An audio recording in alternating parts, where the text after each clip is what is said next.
అసెంబ్లీకి వెళ్లి ప్రజా సమస్యల గురించి మాత్రం మేము మాట్లాడము. కానీ దానికి అడ్జసెంట్‌గా ప్రెస్ మీట్‌లు పెడతాము అని చెప్పినటువంటి జగన్మోహన్ రెడ్డి చాలా పెద్ద తప్పది.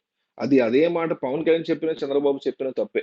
ఎందుకంటే ఆయన ఎలక్టెడ్ రిప్రజెంటేటివ్ పులివెందుల అనేటువంటి కాన్స్టిట్యుయెన్సీకి. ఈయన కుప్పంకి, ఈయన పిఠాపురంకి, లోకేష్ మంగళగిరికి. వీళ్ళందరూ కూడా ఆయా నియోజకవర్గాల యొక్క సమస్యలను అసెంబ్లీకి పట్టుకొచ్చి మాట్లాడాల్సినటువంటి బాధ్యత ఉంది. మైక్ ఇవ్వకపోతే అప్పుడు రండి బయటికి. అప్పుడు చెప్పండి ప్రజలకి మీడియా ద్వారా. లేదు మాకు మైక్ ఇవ్వట్లేదు, మాట్లాడట్లేదని. అందుకే మాట్లాడలేకపోయామని. ఇంకో ప్రయత్నించాడు. ఒక 10 సెషన్స్ అటెండ్ అయ్యి అక్కడ అసలు మైకే ఇవ్వట్లేదు అనేటువంటిది ప్రజలకి చూపించండి. ప్రజలు చూస్తారు అసెంబ్లీ సెషన్స్ లైవ్‌లో ఉంటాయి.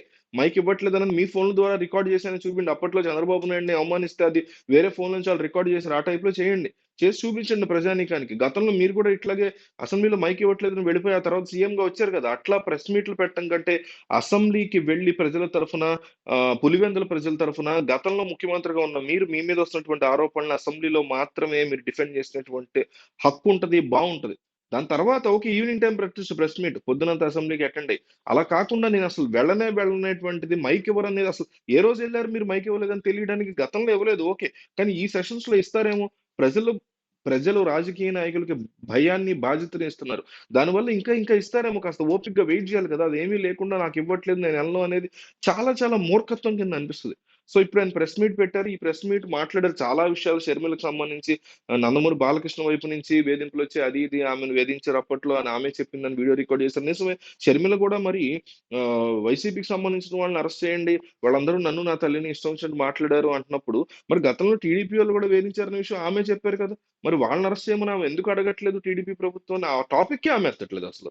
ఖచ్చితంగా దాన్ని కూడా మనం జగన్మోహన్ రెడ్డి ప్రశ్నించినట్టు మనం కూడా ప్రశ్నించాలి. అయితే జగను గతంలో వాళ్ళే వేధించారనేటువంటి దాంతో ఆపేశారు. అట్లా కాదు. మా వాళ్ళు వేధించారు. వాళ్ళని అరెస్ట్ చేయాల్సిందే. దాంతో పాటు వాళ్ళు వేధించారు. వాళ్ళని అరెస్ట్ చేయండి. ఈ సంస్కృతిని మనం పక్కకు తోద్దాం అనే మాటే మాట్లాడట్ల. సరే అయిపోయింది. ఇక్కడితో ఇక అయిపోయింది ప్రోగ్రామ్ వెళ్ళిపోదాం అనుకున్నటువంటి టైంలో వెళ్తూ ఒక రిపోర్టర్ క్వెషన్ అడిగాడు.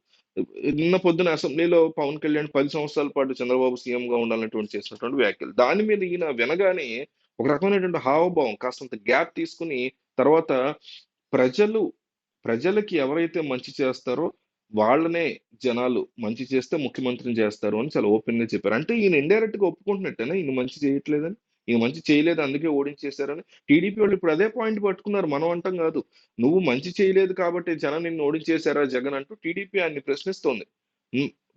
ఈ వీడియో చూస్తే మీకు అలాగే అనిపిస్తది. అంటే మీరు మంచి చేయలేదు కాబట్టి మిమ్మల్ని ఓడించేసారా జగన్ అని ఆయనంతట ఆయనే ఒప్పుకుంటున్నారా ఈ మాట అని ఆ వీడియో చూస్తే మీకనిపిస్తది. సో, ఈ అంశాన్ని మీరెట్లా జూస్తారు? జగన్ ప్రెస్ మీట్ మీకు నిన్న ఎట్లా అనిపించింది? దాని మీద మీ రియాక్షన్స్ ఏంటి? మీకేమనిపించింది? ఒకసారి కింద కామెంట్ చేయండి.